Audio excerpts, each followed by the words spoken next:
Assalamualaikum warahmatullahi wabarakatuh. Kami dari kelompok 12 akan menyajikan video implementasi yang bertema refleksi pendidikan konservasi melalui implementasi dan evaluasi 3 pilar konservasi 2, yaitu pilar sumber daya alam dan lingkungan. Video ini disusun untuk memenuhi tugas mata kuliah pendidikan konservasi dengan dosen pengampu Ibu Aldina Eka Andriani, SPD, MPD. Anggota dari kelompok 12 yaitu yang pertama ada Arin Holisna dengan NIM 14014211167. Yang kedua ada Rahajeng Ahyani dengan NIM 14014211172. Yang ketiga ada Wanda Nurhandayani dengan NIM 14014211178. Dan yang terakhir ada Anisatul Mahmudah Ridwayanti dengan NIM 14014211201. Berikut merupakan video implementasi yang kami sajikan. Kompos adalah hasil penguraian bahan organik melalui proses biologis dengan bantuan organisme pengurai. Pada dasarnya, semua bahan organik dapat dikomposkan seperti sampah organik pasar, limbah organik rumah tangga, kotoran atau limbah pertanian, limbah peternakan, limbah agroindustri, limbah pabrik gula, dan lain-lain yang bersifat fibrous atau berserat.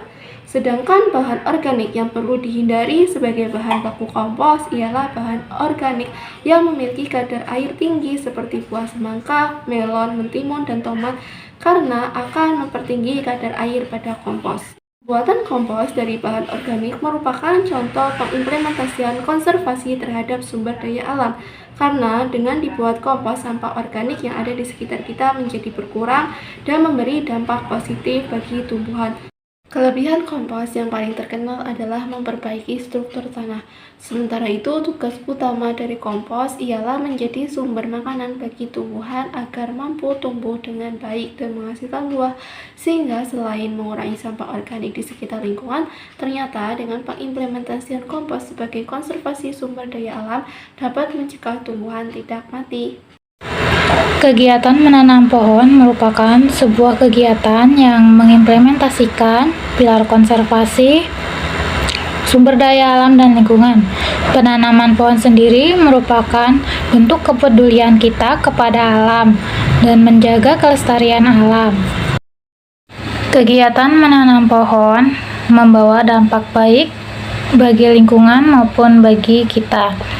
Bagi lingkungan, tanaman yang kita tanam akan membawa kesejukan, tempat yang asri dan sejuk. Dengan melakukan penanaman pohon, itu menandakan bahwa kita sudah melangkah satu langkah dalam mencintai lingkungan, dalam menjaga dan merawat lingkungan, dan itu menandakan bahwa di dalam diri kita masih ada nilai-nilai konservasi yang terkait dengan lingkungan dan sumber daya alam. Dengan begitu, kita bisa terus menanamkan dan menumbuhkan rasa kepedulian kita terhadap alam melalui hal-hal sederhana. Plastik merupakan permasalahan yang sangat sulit untuk diatasi di Indonesia. Produksi sampah plastik setiap harinya terus meningkat, apalagi semakin menggunung di pembuangan sampah akhir.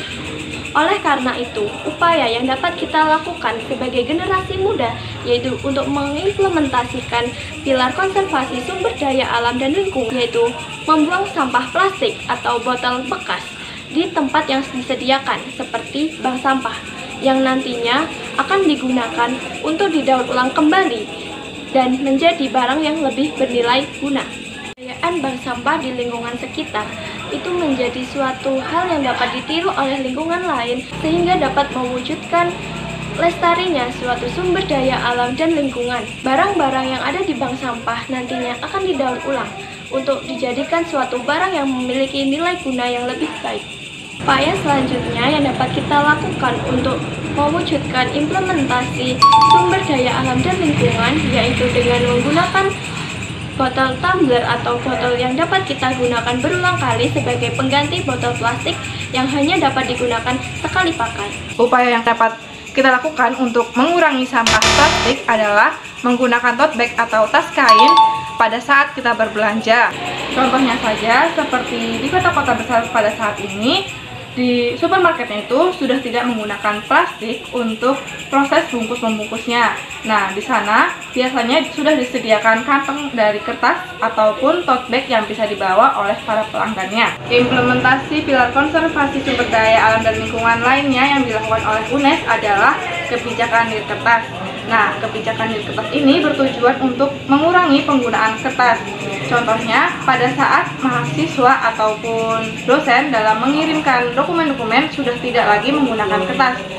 Contohnya, Elena. Nah, para mahasiswa ini bisa mengirimkan tugasnya melalui Elena itu tanpa harus memprint tugas-tugasnya dan mengumpulkannya ke dosen. Jadi, mahasiswa dapat langsung mengirimkannya dimanapun mereka berada. Terima kasih. Wassalamualaikum warahmatullahi wabarakatuh.